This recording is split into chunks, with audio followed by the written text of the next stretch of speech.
Update 24.2 is live on PC and it launched just before Christmas, so players can now engage in the Profit Taker Orb Mother Heist, and in order to do so you will first need to be the rank of Old Mate with the Solaris United Syndicate. Once you are that rank, all you need to do is go into the back room of Fortuna where the Biz and Utico are waiting for you, interact with the table, a number of cutscenes will play out, a bounty screen will show up. You will need to complete the bounties in a consecutive order before you can take down the Profit Taker, and once you do so, you can repeat the Profit Taker takedown heist bounty at any point in time you want without having to repeat the stages of the aforementioned bounties. Simple as that, and it's straightforward from there on out.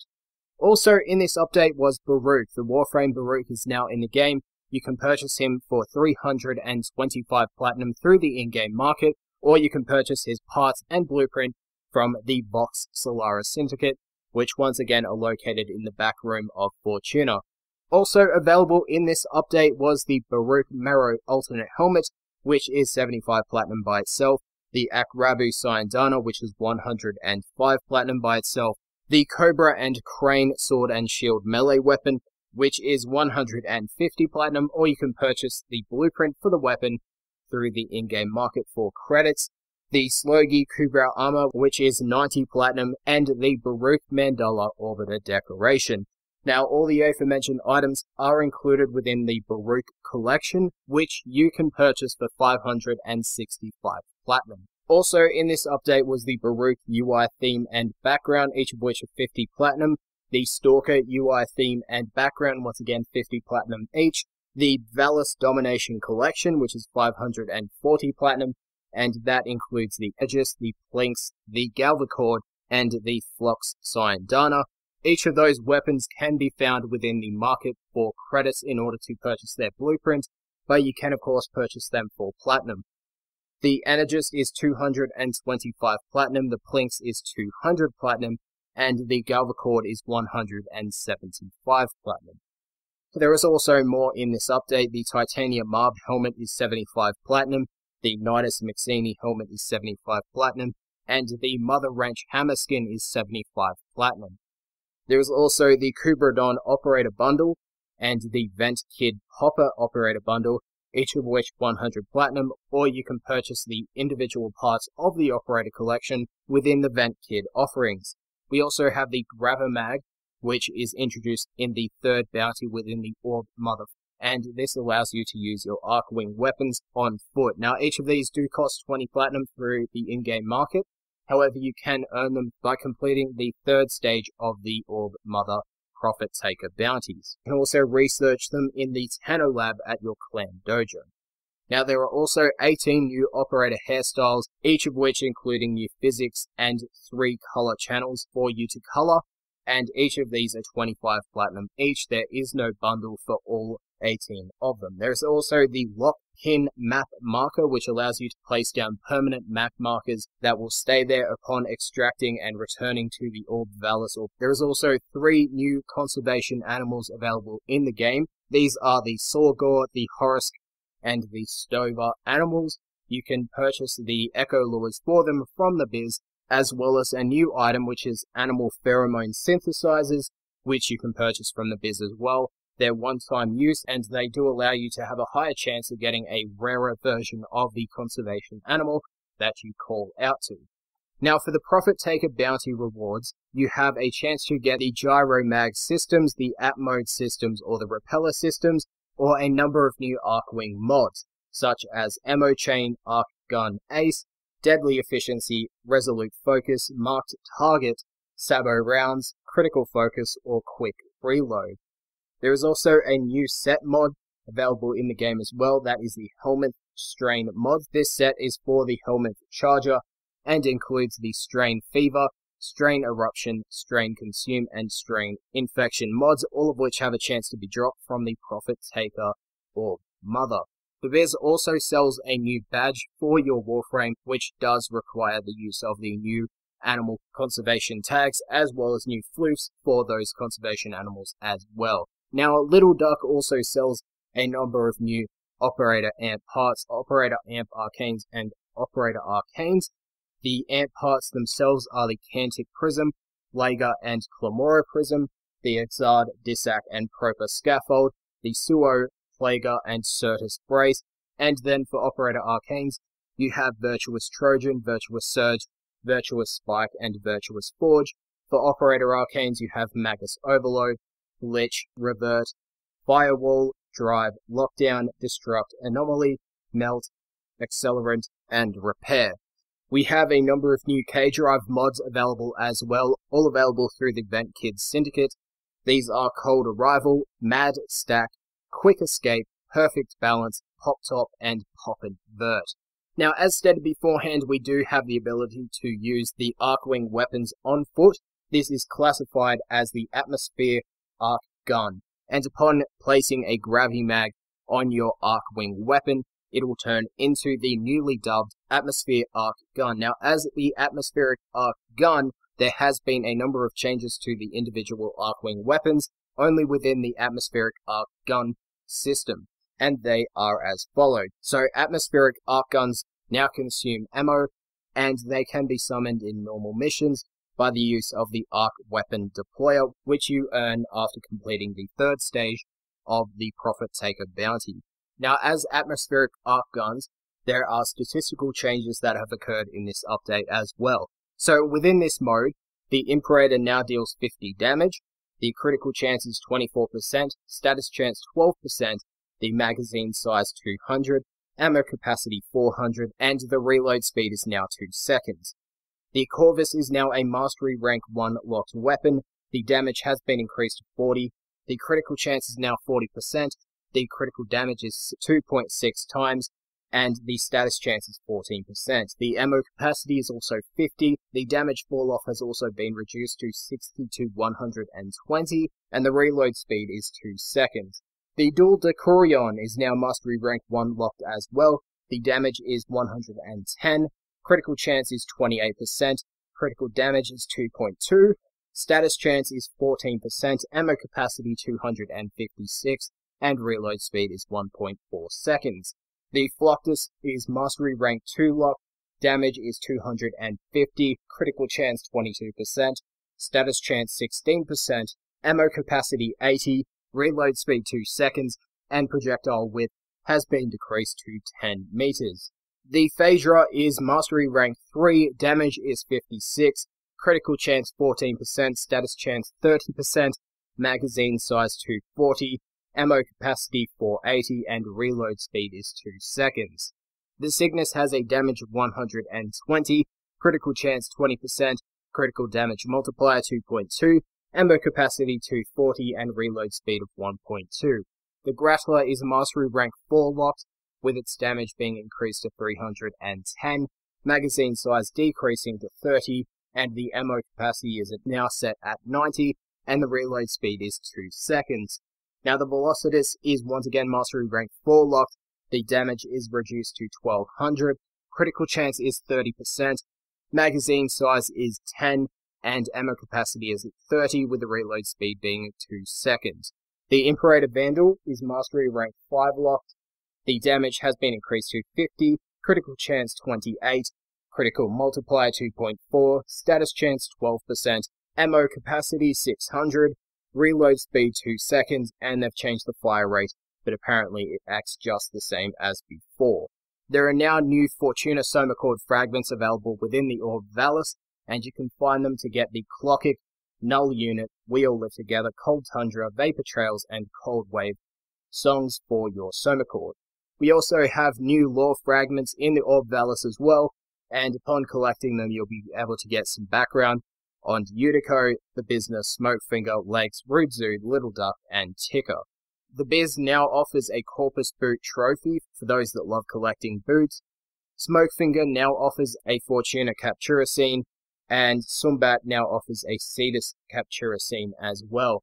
Syndicate wall stencils can now be purchased from the respected syndicates, and they have also added a bonus reward sound for the Vallis and Cetus bounties, as well as adding a bounty stage complete sound. Also, in this update were changes to Nyx and Titania. These are now in the game, and for Nyx, her passive is now that she causes enemies to miss her more often, and this passive is disabled when using the fourth ability, Absorb. Now for Mind Control, it now has a 4-second wind-up at the start of casting the ability, which absorbs all incoming damage and increases the damage output of the Mind Control target. They have also improved the AI of the Mind Control target. Now Mind Control can now be cast while moving, and the cast time for Mind Control has also been decreased. Now for Psychic Bolt, it no longer deals any damage and is now a debuff. So for armored or shielded targets, it now temporarily disables the armor and the shields. However, for infested enemies, it will slow down the units or disable the Ancient's aura. And finally, for the Absorb ability, the damage type of the ability is based on the damage types the ability itself absorbs. For Titania, the energy capacity has been increased to 225 at maximum rank. However, for the Tribute ability, the energy cost has been decreased to 25, and you can now gain a Tribute buff just off a simple one cast. It no longer takes multiple casts to build up the Tribute buff. For the Tribute buffs themselves, Dust has been kept as it was. Thorns, however, has seen its damage reflection increase to 50%. Entangle was kept as it was, and Full Moon now provides a 75% damage buff to everyone, so your Sentinels, Mowers, Companions, and your Razor Wing Butterflies. The Lantern ability can now be cast up to 4 times at once, with new targets replacing the old, and the targets will gradually float back to their starting positions. You'll also have the ability to explode your targets by holding down the Lantern cast. For the Razor Wing ability, there was one change, and that was that they added a vacuum into the ability. Venus Ospreys also saw some changes, so the Venus Shield Ospreys that spawn Nullifier Bubbles can only spawn if the Orb Valus alert level is above 3, and if the enemy levels is 20+. They've also made it so the Valus alert level +2, enemies will only spawn Shield Ospreys that can't spawn Nullifying Bubbles. A single drone can only produce 2 Nullifying Bubbles, and the total active Nullifier Bubbles within an area cannot exceed 4 or 10 if you are in a larger squad. Now there were some base weapon changes made in this update as well, and they are as followed. The Tonkor has been changed to a fire on press weapon, and they've removed the grenade arc visual. The projectile will now explode on impact after traveling past 6 meters. If it impacts before the 6 meter range, it will be destroyed without exploding. They've updated the explosion effect and matched the radius to the damage, so 6 meters. The fire rate has been increased to 3.17. The radial damage has been increased to 650. The clip size reduced to 1. Ammo capacity is now 30, and there is a 50% damage fall-off that they have added as well. The reload speed was also decreased to 1.7 seconds. For the Staticor, the quick fire area of effect has returned to 2 meters. The charged fire projectile speed has been increased. The magazine size has been increased to 48. The ammo capacity is 288. The clip size will no longer affect charge time, as it is now set to 1 second, and the charged fire now deals self-damage. They also reduced the shockwave distortion effect. The Simulor weapon series also saw a number of changes overall. So first off, they've changed the weapon series from semi-automatic to automatic. They've added a small amount of recoil when firing. There are now proper accuracy stats. The Firestorm and Terminal Velocity mods can now be used on the weapon series. They've reduced the aim zoom to 1.6 times, and damage over time is now affected by damage mods. They also updated the overall effects. The base Simulor, however, saw its fire rate increase to 3, the ammo capacity to 72, and the clip size decreased to 8. The Cyanoid Simulor, on the other hand, saw its fire rate increase to 3.33, the ammo capacity increased to 96, the clip size to 16, and the critical chance to 14%. The Ocucor saw changes as they increased the lock angle of these sticky beams to 40 to 60, with the first number being the angle that it can obtain a lock at, and the second number being where the beam will lose its lock. They also increased the magazine size to 60, and they increased the ammo capacity to 300. The Battlecore saw one change, which reduced the delay between using your primary fire after using your secondary fire, and the Akvasto Prime saw its aimed recoil reduced. Kit guns also saw a small number of changes, that being that they increased the recharge rate of Pax Charge when using it with all chambers apart from Catch Moon. Paxor now also reduces the effect of gravity when firing a kit gun. Pax Bolt's chance to activate has been increased to 100% at max rank. The Splat Loader reload speed has been increased to 1.9 seconds when using the Gaze Chamber. The Killstream Loader's status chance has been increased to 13% when using the Catch Moon Chamber, and the Tomb Finger Chamber's area of effect damage origin now matches the point of impact. Now, controllers on PC also got that fix that Steve was mentioning on a previous dev stream, so that's now in the game. You have a little bit of an improvement, and they also fixed Void Mode being stuck on sometimes due to an interaction with the power menu on controllers. The conservation system saw one change that I haven't mentioned yet, and a number of fixes. That change being that they increased the range of the Trank Rifle pulsing sound to 180 meters. For the fixes, they were up on your screen during that little section as well. So the Dojo UI also got updated to UI 3.0, so the research screen now uses the UI 3.0 layout. Now with the research screens, on the right hand side it will list the requirements that you need to build, and hovering over any non-credit item will list where the item can be found. As for the changes in Update 24.2, K-Drive races now require and reward standing, so it's no longer just doing it for the shits and gigs. The Oxalis Scan Lifeform mod has been changed to scan aquatic lifeforms, as it now reveals the location of hotspots within its radius and applies luminous dye to fish areas within it. Now, blueprints for Warframes obtained from quests can no longer be sold for credits, which has been a long time coming. Operators can now use ciphers when hacking panels. They reduce the overall brightness of the simulacrum. All keyboard inputs can now cancel emotes, and you can now use a new emote from using a separate emote.